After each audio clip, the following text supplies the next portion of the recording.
we're going to go ahead and have Kevon come up. And I think Chris already introduced him. So I'm going to give you the floor, Kevon. Thanks so much.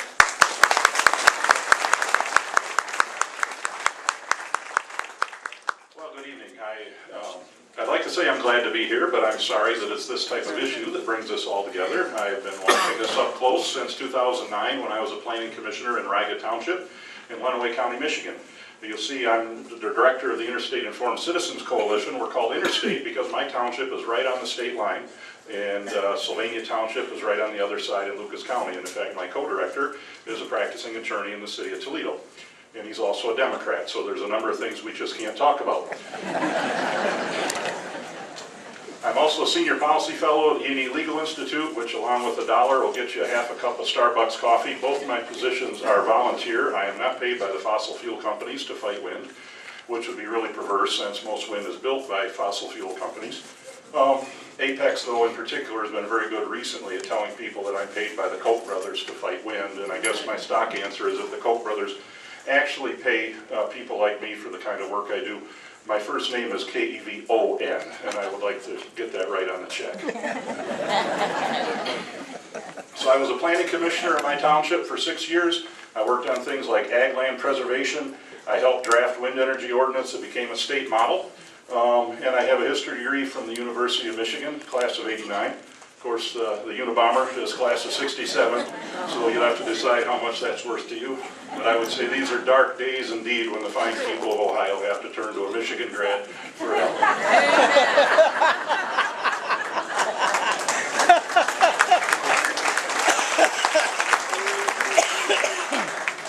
So we'll just forget about November and move along. We've been trying to forget November for 9 out of the last 10 years, I can tell you that much. So, for the record, we're a bipartisan group of supporters from the left and the right. Again, I'm not a paid lobbyist, and I donate my time. Sometimes people will give me an honorarium, something like that, but I can't receive any pay from any donations that come to the IICC. We can just offset our expenses. I'm not a lawyer.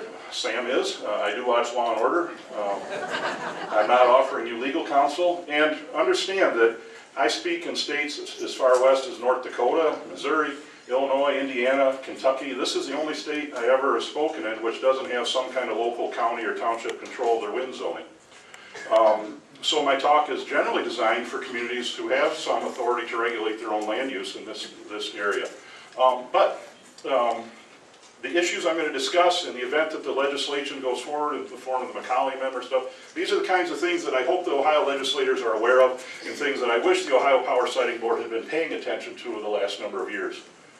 It's already been explained that right now we have some property line setbacks in place. I think they're better than what we have in many communities. They are adequate to provide some good protection. I'll talk more about it in a minute. But I would certainly think it should be much stronger if we really want to protect neighboring landowners. I oppose the Dolan bill, but I don't vote here, so I guess personally it's none of my business. In the event that state regulations must be changed, I support moving regulation of wind development back to the townships, as is done in Michigan, given certain restrictions. For instance, conflict of interest. In Michigan, we have wind in 25 townships. There's been conflict of interest at some level in each of those 25 townships. And that's where we see wind getting built. So you want to have adequate protections that guard against leaseholding officials making your land use decisions. I also think you need to have some kind of referendum process. I think it should be mandatory. So let's set the ground rules here, because the wind industry likes to shift the goalpost into something that isn't really what we talk about in land use policy. They want to make a discussion like this about how noble, green, and beneficial wind energy development is. That's what they want a land use debate to be about. But that's not why we're here. The only issue before us is how do you safely place 50, 60, or even 70-story tall, noisy structures into a rural residential environment. Whether these structures produce green energy, extract oil or coal, or turn sows' ears into silk purses is absolutely irrelevant. Wind siting should be about separating conflicting uses of land and protecting health, safety, and welfare. Nothing more, nothing less. Secondly, I believe that wind energy regulations driven by the principles of consent and compensation can place the burden of deciding whether a given community hosts utility-scale wind development upon the wind developer and the local citizens rather than some zoning authority. Because they allow a waiver and because the setbacks are at the property line under the current regime, the wind companies do have to negotiate with the neighbors to get the easements that they would need to build. I still don't think those numbers are big enough to protect everybody, but that is the direction that I recommend. Setbacks large enough to force the wind companies to actually negotiate with the people who are going to have the loss of amenity of their home, rather than having that property donated to them by some regulation. So, I would normally just talk about zoning regulations, but because wind companies always talk about everything but health, safety, and welfare, I would be amiss if I didn't at least address some of their larger macroeconomic issues that they always raised as an effort to promote these projects. So let's look at a couple things.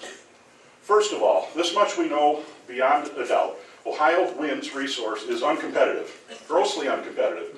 It's arguably worse than Michigan's, which is also very uncompetitive. I'm not just pulling these figures out of thin air. This is the National Renewable Energy Lab wind maps showing the relative strength of wind in these two states. Ohio's best wind is Iowa's worst. The net result is Ohio ratepayers, through whatever mechanism these fees are transferred to you, because you're deregulated in a way that Michigan is not, so I don't know everything about that. But the bottom line is Ohio has a permanent 2-to-1, maybe even 3-to-1 price disadvantage for wind energy generated here versus being generated in Iowa. And that's because of the fuel. The fuel wind is much stronger in Iowa than here in Ohio. In other words, if you take any of those turbines from the Blue Creek project and stuck it in the ground in Iowa instead of Van Wert County, you get twice as much electricity out of it each year for the same capital expense. And this purple line shows over time how much wind energy has been costing out in the prairie states.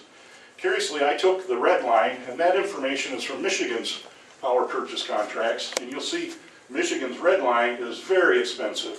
And in fact, the latest project up here in Isabella County, Apex is trying to build another one in the northern part where the wind is even worse. But Detroit Edison has built their Pine River project there, and it's $60 a megawatt hour. It has the distinction of being the most expensive published wind contract of 2016. Now, Ohio power purchase agreement prices have been harder to find, but First Energy declared bankruptcy or filed or whatever state they're at. And in the notes, we finally get to see what you're paying for the Blue Creek's wind energy. I was not able to see these numbers until this. We see that right now it's about $61 and it's going to go up to $88 by the end of the contract. That's after a federal subsidy, the production tax credit, that Detroit Edison has valued at $30 a megawatt hour over 20 years. I think that's a little high, but for frame of reference, the wholesale value of electricity in PJM is between $25 to $30 per megawatt hour. So you can see you're far above market value, even after a subsidy that's worth roughly the wholesale value of electricity in the market. It would be like Kia giving to their auto companies the entire construction value of a car and allowing them to dump it into Ohio to compete against Chrysler. We would call that dumping. Wind gets a similarly outsized benefit, but it's not dumping. So, if we're paying $60 to $80, maybe the latest ones in Ohio would be in the $50 to $60 range. We can see, for instance, that Apex's project in Oklahoma is at $21. Very poor value. Ohio wind is a very poor value. Put it this way, if 100% of all your electricity in Ohio came from Ohio wind, which is technically impossible, and all of it in Iowa or Oklahoma came from wind, your electricity would be at least 3 times more expensive, which would be really bad news for all your heavy industry. They would flee the state and go to some place with more competitive energy prices. So what about CO2? That's the next thing we hear. What about climate change? Well, people who think that climate change from man-made CO2 is a problem, and some people in my group think it's a tremendous problem, some don't, I'm agnostic. But the Obama administration calculated that the social cost of carbon, all the economic harm from every ton of CO2 that's emitted, is valued at about $40 per ton. So that's the social cost of carbon. Now, remember President Obama had his clean power plan that was going to require us to build a lot of wind as one of the building blocks. And MISO, Michigan's grid operator, did a calculation, and we see that to reduce CO2 emissions with wind costs $237 a ton. So $40 a ton of economic harm they want us to mitigate by 6 times the economic harm by building wind. It doesn't make any sense. And even guys like James Hansen, the father of global warming concern, says that wind and solar are never going to do it. Never going to do it. Too expensive and too hard to deploy. They decarbonized a couple European countries in 10 to 12 years with nuclear. I mean, if you're serious, if you think global warming and CO2 emissions are killing the planet, then you would crawl on your hands and knees on broken glass to Columbus and demand that we stop misallocating resources into wind development and compel the construction of many new nuclear power plants. Here, here. So what about this one? I bet you've had this thrown at you. People just don't like change. Once the turbines go in, everyone realizes they're no big deal. Well, let's look at Huron County, Michigan. Again, you take a look at the wind resources, and you can see that Michigan's best wind is up here in the tip of the thumb, and Ohio only has tiny pockets of wind that anemic, because ours is still anemic even at its best. And Iowa, again, you have by way of reference. But because of the tip of the thumb there, wind has been a free-for-all in Huron County. All the green stars show where there are turbines operating. They have about 500 turbines spinning in Huron County, Michigan today. That's more than any other county this side of the Mississippi, except maybe Benton County, Indiana. It's more than the entire state of Ohio. One of the reasons there's so many turbines spinning under local rule zoning is because 5 out of 9 of the Huron County Planning Commissioners had wind leases when they created their wind energy zone. In 2016, 3 Huron County townships faced even more wind development. Lincoln Township, up in the top, by Detroit Edison, and Sand Beach and Sherman by NextEra. This was very interesting. 4 out of 5 of the Lincoln Township trustees had wind leases. But even though they were going to get the big checks, they took action to remove themselves from county zoning in order to enact protective zoning of their own. They told the Huron County Planning Commission, we feel that Huron County has done our part as far as green energy. We feel that no additional turbines should be allowed in Huron County. They were going to get the big checks. And what was it? I know these people personally. They looked around, they saw the claims of the developers weren't accurate, they saw what it had done to their view shed from one end of the county to the other, and they said enough is enough. In fact, that was the campaign slogan, because what happened is we had 2 countywide zoning referenda and a couple township zoning referenda a year ago May. The campaign was amazing. It went from the absurd, they shipped Detroit Edison's DT Electric's division, their CEO Trevor Lauer, to Huron County for the last 2 or 3 weeks. I think he was exiled there. And so their campaign pitch was this: if Huron County voters would allow just one more wind project, they would never build another one in Huron County. Isn't that a little odd? We've given you all these blessings, and we probably promise we will never bless you again if you just give us one more. Honey, I promise I won't get drunk and hit you ever again. And it even got menacing. These postcards were sent around a couple of the townships, and in Sand Beach, these cards say, vote no on May 2nd to protect Sand Beach Township from costly lawsuits. That's NextEra threatening to sue the townships if you vote for strong zoning. It was no idle threat. NextEra did sue Ulmer and Ellington Townships in Tuscola County. I know because they subpoenaed my information. Apparently, if you know Kevon Martis and have just met me or talked to me on the phone, you're now no longer a neutral arbiter and you're biased in some way that having a wind lease doesn't conflict you out as a township official. But I digress. So they threatened to sue you if you voted the wrong way. A Florida utility threatened to sue a Michigan township if you vote the wrong way. Well, the folks fought back, and I love these people. I know them personally. They are salt of the earth. No Koch brothers money, which I'm about to reveal. Campaign disclosures revealed that DT and NextEra spent $875,000 in PR in that battle a year ago May. The folks spent $3,700. Well, what do we know about the political process? Big money always wins, right? Always wins. You can't fight the big money. Well, you can. 64 to 36%. Yes. Wow. Excellent.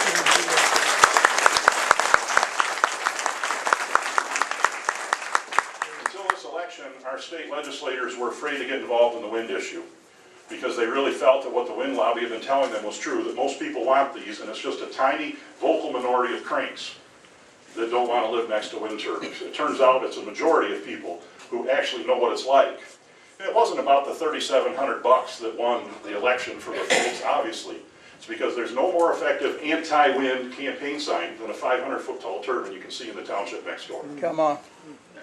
So, wind losing at the ballot box in Michigan despite lopsided campaign expenditures is not rare. By the way, if you watch in Indiana, I think they turned over the county board of commissioners in 5 counties in one election, all over the wind issue last month.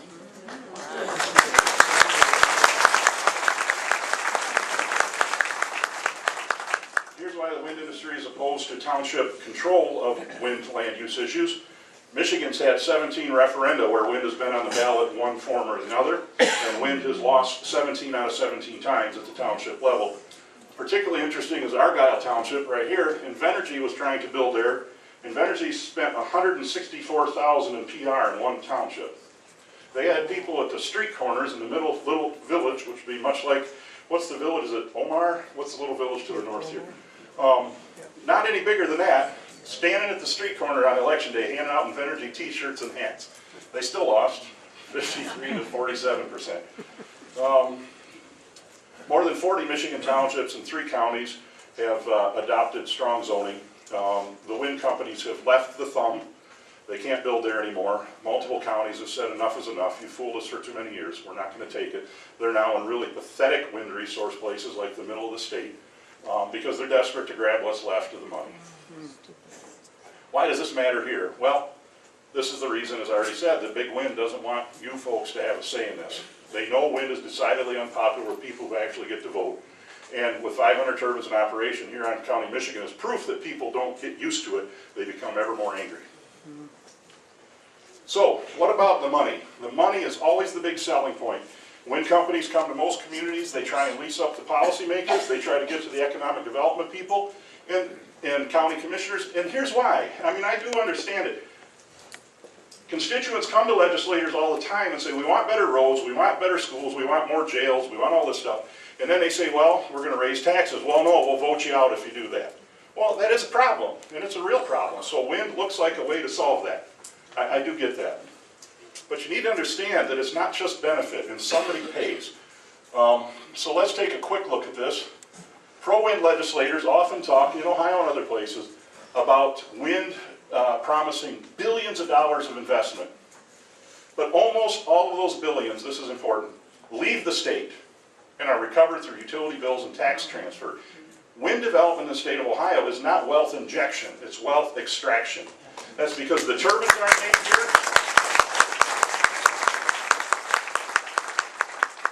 The turbine parts, by and large, are not made here. The rotor blades and GE turbines come from Brazil, for instance. The gears come from China. All that money leaves the state. Apex isn't based here. All the rate money that ends up to them or whoever buys them out leaves the state.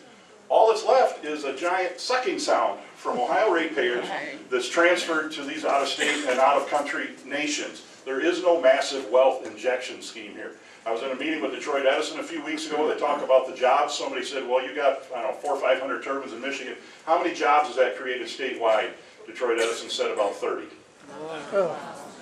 It's not a big job creator. How about saving the family farm? We've heard this a lot of times. Well, I just looked this up on my way down. There are about 75,000 farms in Ohio. At most 300 may host wind turbines. And since many farmers host more than one turbine, the number is likely much smaller.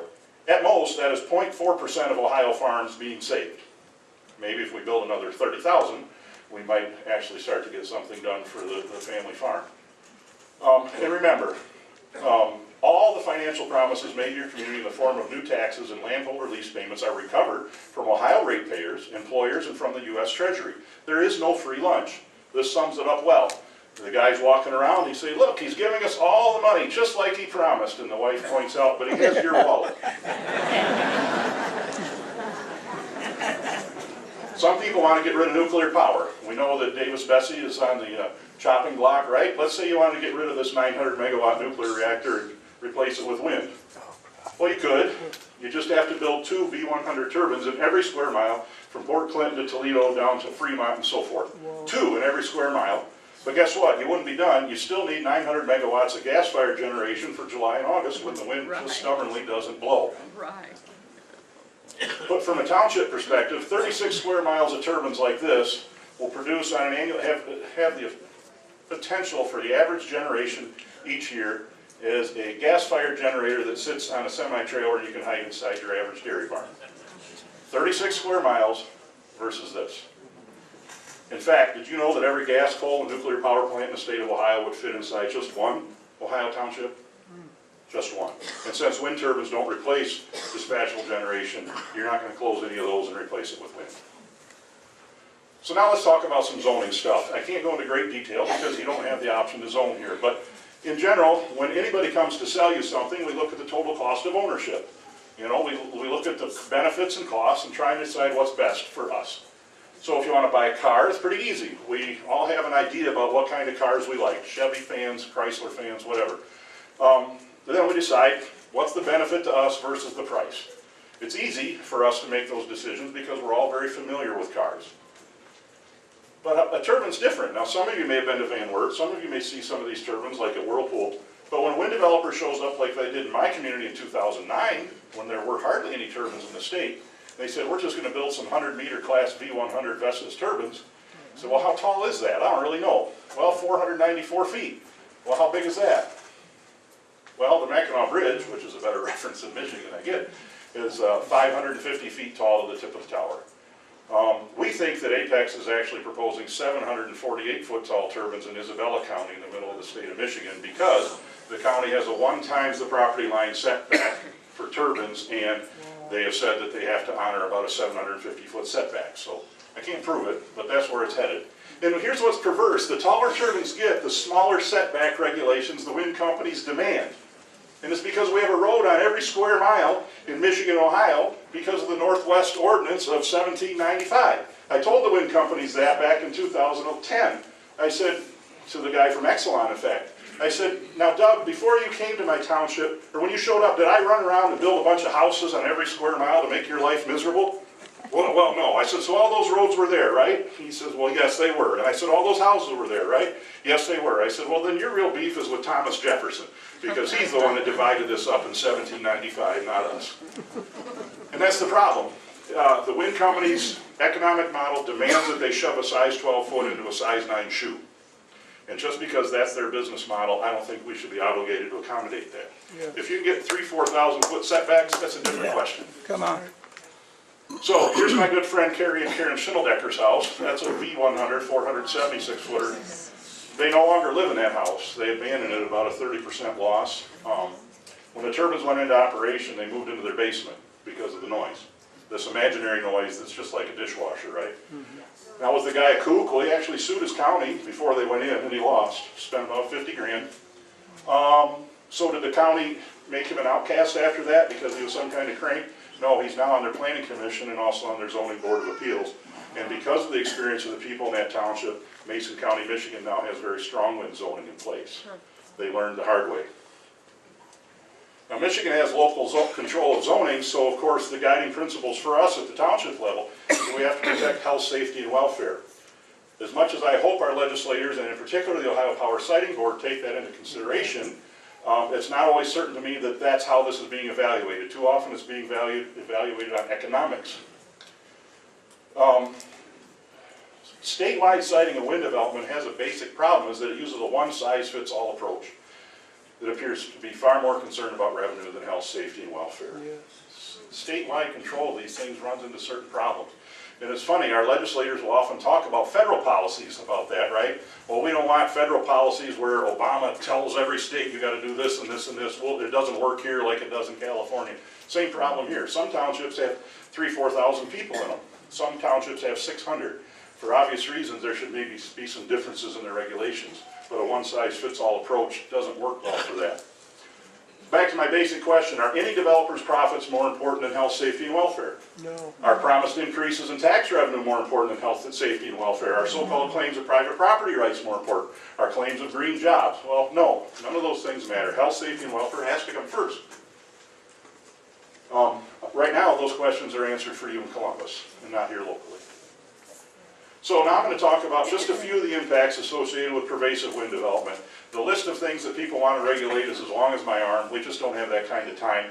I'm going to talk mainly about height, physical setbacks, and noise limits, and a little bit about property values.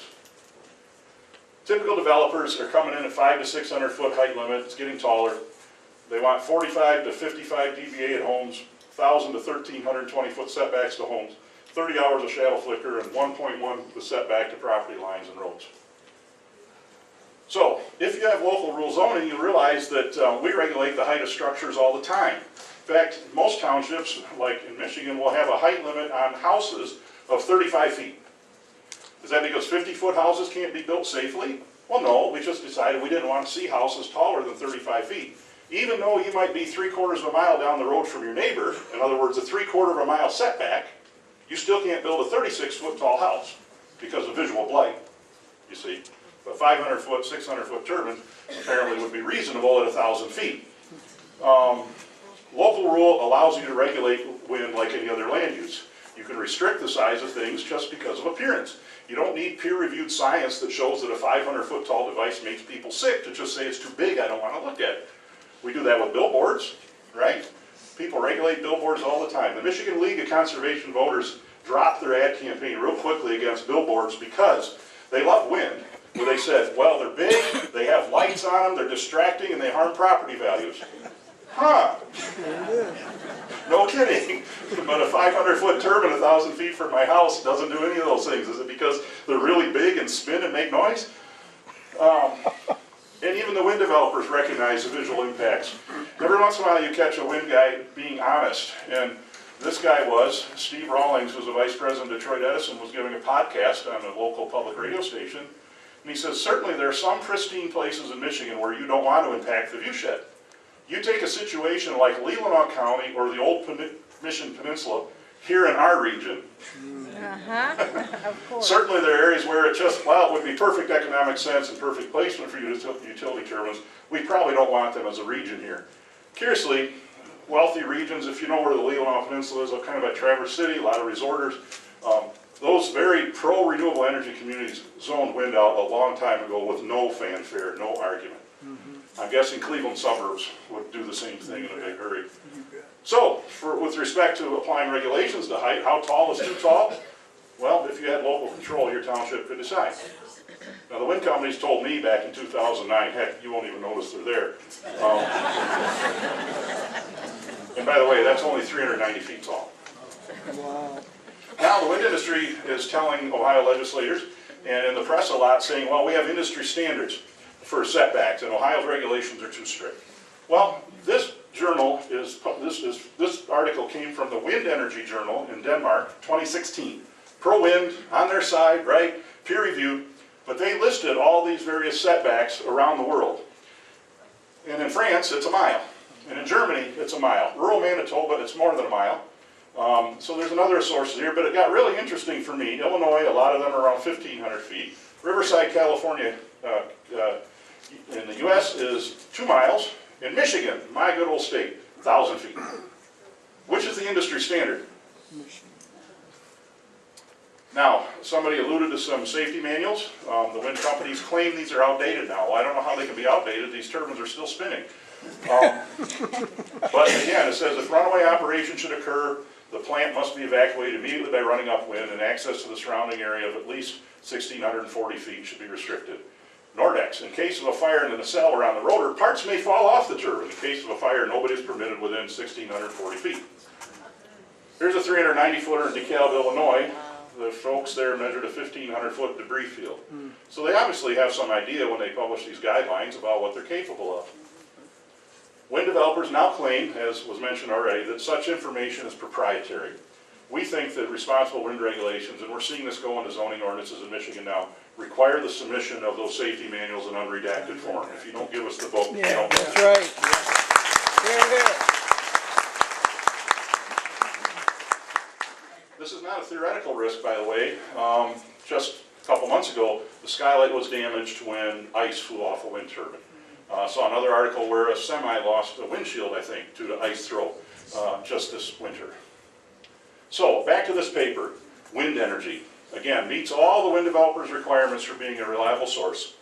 And they analyzed the throw distances of detached objects from horizontal axis wind turbines. So, it's recent, 2 years old, it's published in the Wind Journal, Wind Energy Journal, pro-wind source, peer-reviewed. They said, it is found that under normal operating conditions, pieces of blade with weights in the range of 17 to 16 tons would be thrown out less than 2,300 foot for the entire range. And turbines operating at the extreme tip speed of 150 meters per second may be subject to blade throw of up to 1.2 miles. For ice throw cases, maximum distances of 328 feet, which is when they're not turning at all, to 2,000 feet are also possible. These simulations, red letters, can be useful for revision of wind turbine setback standards. There you go. The whole purpose of this document is to help guide you with setback requirements, and it's published by a pro-wind journal. Wind developers still demand 1,000 to 1,400 feet from neighboring property, from homes, not property lines. So here's the rub. Representative Bill Seitz, formerly Senator Seitz, he and I penned this piece, was in the Lima Journal. There's a phrase I coined on a phone call with a good buddy of mine. It's called trespass zoning. Now, when I used this phrase in a hearing in Missouri a couple of years ago, the wind company's lawyer said, well, Mr. Martis, isn't the phrase trespass zoning something you just made up? And I said, well, it is, just like the phrase good neighbor agreement. I said, in fact, counselor, I'm hard-pressed to think of a single phrase in the English language that somebody didn't first make up. Right. So trespass zoning is the phrase we coined for this. By demanding that the setbacks be measured from a home on an adjacent property, rather than from the property line, which is typical of all their land use regulations, the wind developer is in essence asking the regulatory body to grant them an easement or trespass privileges on unleased property. We call this trespass zoning. Now, wind developers object to the phrase easement in the zoning context. Well, it's not an easement, it's just a zoning regulation. Well, yet, if you sign an NextEra wind lease, you're signing a section that says effects easement. Owner grants to operator a non-exclusive easement for audio, visual, view, light, flicker, noise, shadow, vibration, air turbulence, wake, electromagnetic, electrical and radio frequency interference, and any other effects attributable to the wind farm or activity located on the owner's property or adjacent properties over and across the owner's property, an effects easement. Those are the same things they say are myths that don't really happen. Apparently, in the mind of a wind developer, it is only an easement when they purchase the rights to do these things to your home. But when they can talk the zoning board or the OPSB into donating the right to do these things to your home, it's no longer an easement.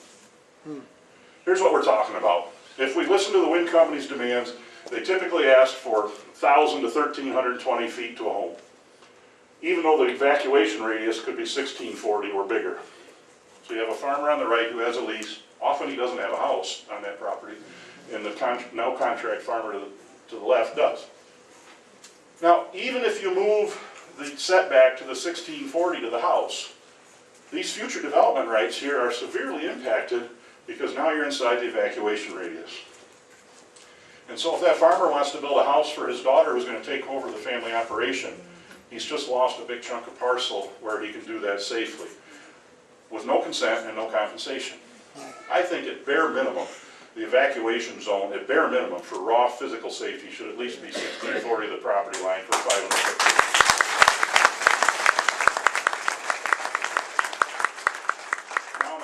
Stuff up. Is this theoretical? Is this a straw man? It doesn't ever happen anywhere. Well, here's a document from Exelon for Michigan Wind 3. The folks stopped this project. They didn't want it. So I'm going to zoom in, but the gray parcels are unleased and the green parcels are leased. So when you zoom in, you'll see that, as is typical, the people with houses on the small house lots aren't leased. One farmer held out and said no.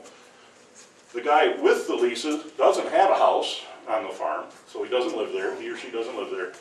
And then when you zoom in on this farmer in the middle, you'll see that these setback circles are the 1320 distance, excuse the fat guy in front of the screen, roughly 50% of his farm is now covered by that setback distance.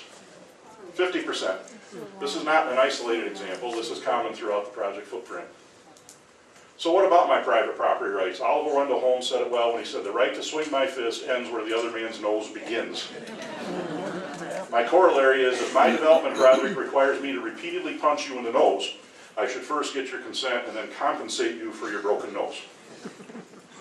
The express goal of zoning or land use regulations is to separate conflicting land uses from each other by establishing noise and setback distances from homes. Rather than property lines, the conflicting use is actually granted legal access to the neighboring property without consent or compensation. This is fundamentally unjust. Yes. New York Supreme Court, which is not their highest court, they agreed. They basically said the same thing. In the interest of time, I'm certainly not going to read all that. But they said without their consent, the setbacks are in reality set-offs commencing at the point of wind turbines location, set off 1750 from there. The property then of the non-participating landowner is in effect taken by this governmental action without compensation or consideration. I don't know if you saw one of my videos, but it's what I've been saying since 2010. So I think at bare minimum 1640. If you want to use setbacks to regulate noise, you want much bigger distances, or excuse me, for ice throw. And if you're going to use it as a proxy for noise, maybe up to a mile or a mile and a quarter is reasonable. It's up to you. I've seen communities do that. My township used 4 times the height to a non-participating property line, only a quarter mile to participants' residence, and both those were reducible with a waiver. Not radically different than what you have under Ohio law right now, though the numbers are bigger. Equitable wind energy zoning should not forcibly donate unleased property to the neighboring landowner's tenant. It's not even the neighboring landowner, it's the guy who's just renting a couple acres for his turbine. And by using the waiver system, they now have to negotiate with everybody who's impacted instead of just absentee landowners. Under current Ohio law, this is already in effect, but by moving setbacks to the home, as under the Dolan bill, you would lose your ability to negotiate reasonable compensation with the wind developer for the loss of amenity turbine neighbors experience. I'm not going to say a lot about noise, except to say that the right number is 40 decibels, and we know that from many strong sources. The OPSB was supposed to develop reasonable regulations for a number of these impacts. It's my understanding they have not done that. They're instead addressing on a case-by-case basis. Sam knows more about it than I do. But the Heritage Wind Project up in the Garden Peninsula is instructive. Only 14 turbines in the UP. Heritage Sustainable is owned by Marty Legina. Anybody watch the Curse of Oak Island reality TV show? That's Marty, so you can join me in the boycott. 73 people living near these 14 turbines sent this petition and saying, we hear it over our TV, we can't stand the noise, it's driving us crazy. The place has been racked with litigation for a long time. It's a big ugly mess. The fight's still growing as Legina tries to move farther down the peninsula now. Now they'll tell you, well, 50 decibels is like normal conversation or a refrigerator. What they don't tell you is at night in your community you're hearing 20 to 25 decibels. So the numbers they're asking for is far higher. We also know that wind turbines make most of their noise between midnight and 4 a.m. So if you went to Van Wert on a June afternoon and sat under a turbine and said it didn't hardly make any noise, you're not deceived. It likely was not. If you go there between midnight and 4 a.m., when they're at full power under wind shear, you'll find out exactly what the fuss is all about. People who live with them know. They don't run around saying stupid things like they don't make any noise. I'm not going to jump into detail on this. It gets too tedious and other folks have to speak. This one's instructive though. The state of Minnesota had a study done by Dave Hessler. It was paid by the U.S. Department of Energy. They said it would be advisable for any new project to attempt to maintain a mean sound level of 40 decibels or less outside all residences. But even at that level, it would not be inaudible or completely insignificant.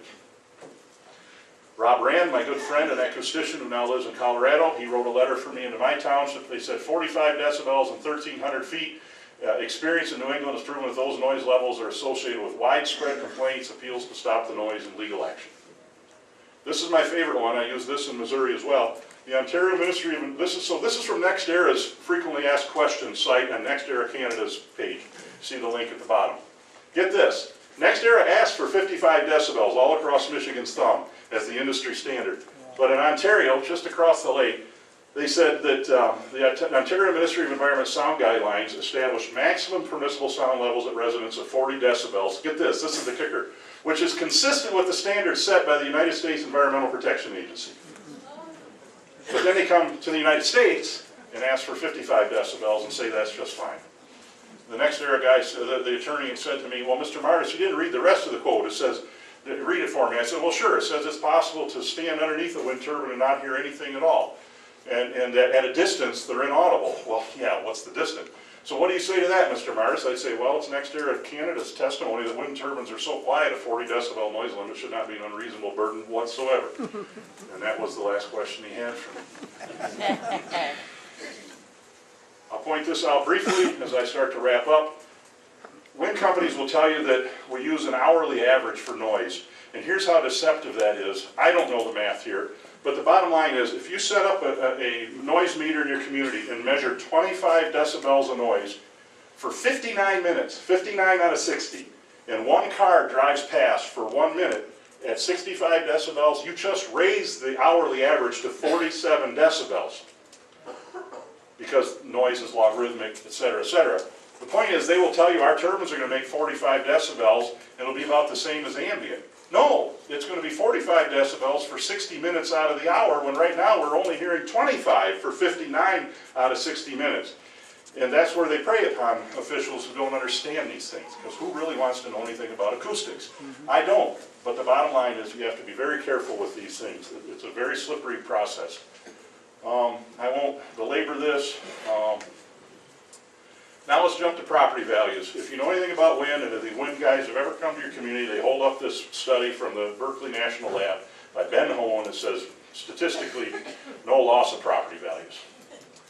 Yet Ben Hohn, on his own study, in a telephone interview, said, I think one of the things that often happens is that wind developers put our report forward and say, look, property values aren't affected. And that's not what we would say specifically. On the other hand, the wind companies have little ground to stand on if they say we won't guarantee that. When is the last time the wind company came in and held up the Hohn report and then say, that's why we're going to offer a property value guarantee, because there's statistically no chance of us ever having to pay out on that. They never say that.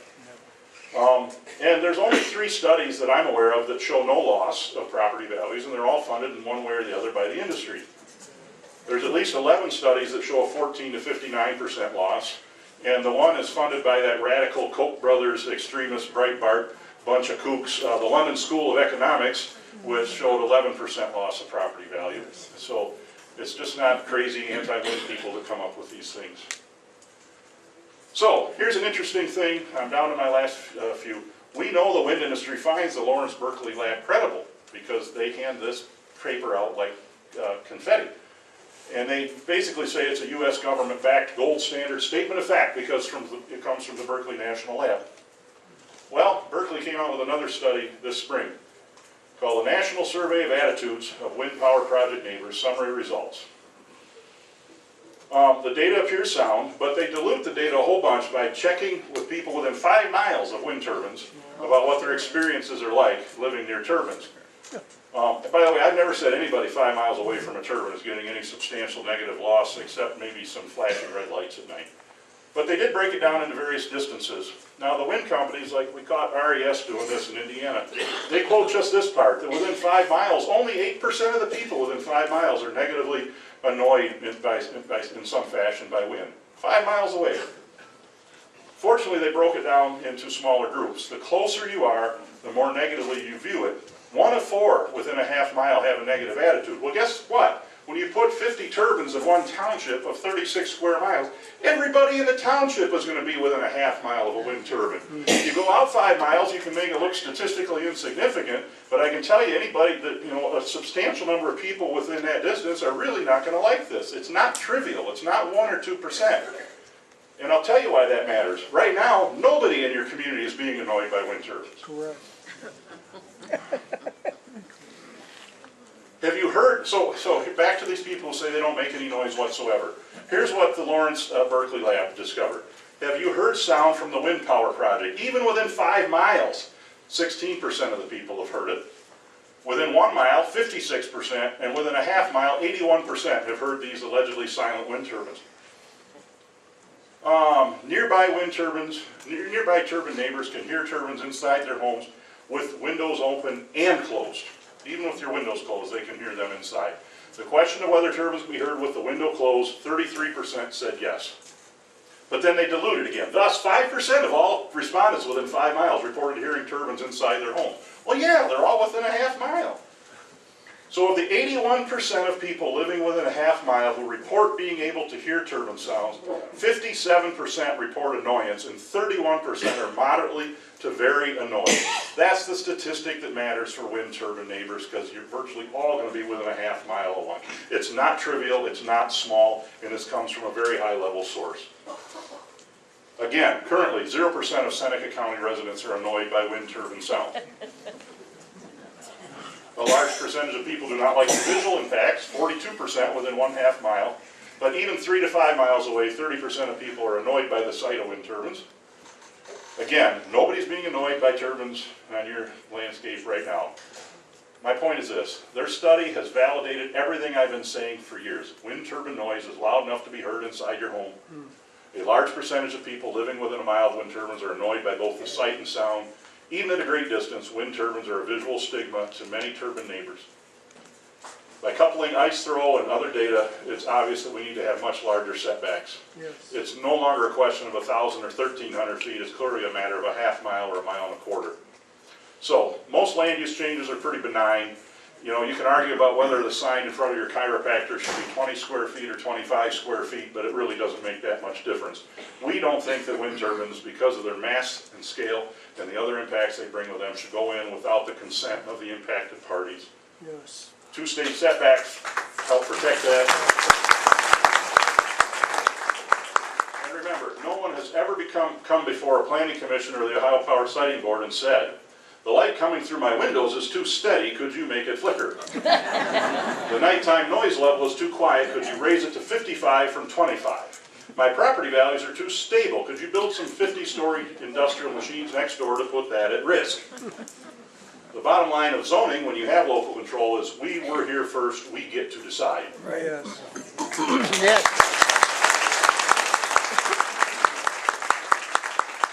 But with state control of turbine siting, right now, unelected bureaucrats determine your land use future, and under the Dolan bill, it gets much worse. Not right. Only 2 types of wind regulations, and what Big Wind is pushing Columbus to give them is a statewide easement, a land grant. And the question I would have is, if you're going to do a land grant for a particular industry that's statewide, did you at least make sure that it was the industry that was going to give you the best bang for the buck? Because I struggle to think of a single industry that wouldn't benefit from a statewide easement. How do we know wind is the best one? Those easements should be negotiated individually and privately. Farmers know that. How would you like the state to write a law that says every time you run a pipeline across the state, the pipeline company only has to pay every 4th landowner, the other 3 give it away for free? Not going to happen. Okay, so if you think the recommendations I've made are important and you want to protect your communities, you must make your voices heard in Columbus. Normally we'd say talk to your township officials. Here you have no choice but to speak to the folks in Columbus. I would say that the current regulations should stay in place. They're adequate. If anything, they should be strengthened. Absent that, demand township control of wind zoning with a mandatory referendum. And that's all I have.